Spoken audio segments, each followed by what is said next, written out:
শাস্ত্র মতে বিশ্বকর্মা হলেন শিল্পকলার দেবতা। সকল দেবতার প্রাসাদ, সকল দেবতার অলঙ্কারের নির্মাতা।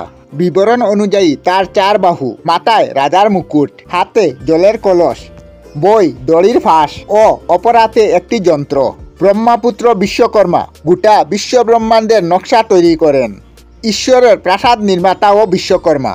দেবতাদের অস্ত্র ও রথ নির্মাণ করেছেন এই বিশ্বকর্মা। বিশ্বকর্মাই ছিলেন দেবী দেবতা সুর অসুরদের একমাত্র নির্মাণ শিল্পী।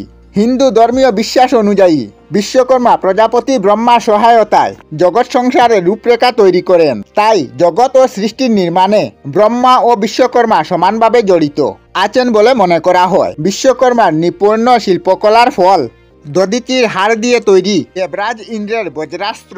এছাড়াও বিশ্বকর্মা মাতা পার্বতীর ইচ্ছায় লঙ্কেশ্বর রাবণের সোনার লঙ্কা নির্মাণ করেন। এরপর হনুমান লঙ্কানগরী জ্বালিয়ে দিলে রাবণ আবার বিশ্বকর্মাকে ডেকে পুনরায় সোনার লঙ্কা নির্মাণ করেন। এছাড়াও পুরী শহরে জগন্নাথ মন্দিরের প্রভু জগন্নাথ, বোন সুভদ্রা ও ভ্রাতা বলরামের কাঠের মূর্তি ভগবান বিশ্বকর্মা নিজের হাতে তৈরি করেন। বিশ্বকর্মা পূজা জনকল্যাণকারী ও জনহিতকারী পূজা।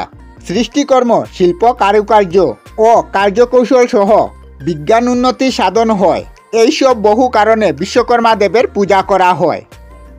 আমরা আমাদের চ্যানেলে সব ধরনের ভিডিও আপলোড করি, যেমন ব্লগ, নিউজ, কুকিং ভিডিও, ধার্মিক আলোচনা ইত্যাদি। যদি আপনারা এই ধরনের ভিডিও দেখতে পছন্দ করেন তাহলে এই চ্যানেলটি নিশ্চয়ই সাবস্ক্রাইব করবেন। আমি আপনাদের সাথে বিদায়ক না, আজকের মতো বিদায় নিলাম। আর ভিডিওটি ভালো লাগে লাইক, শেয়ার ও কমেন্ট করবেন। ভিডিওটি সম্পূর্ণ দেখার জন্য অশেষ ধন্যবাদ।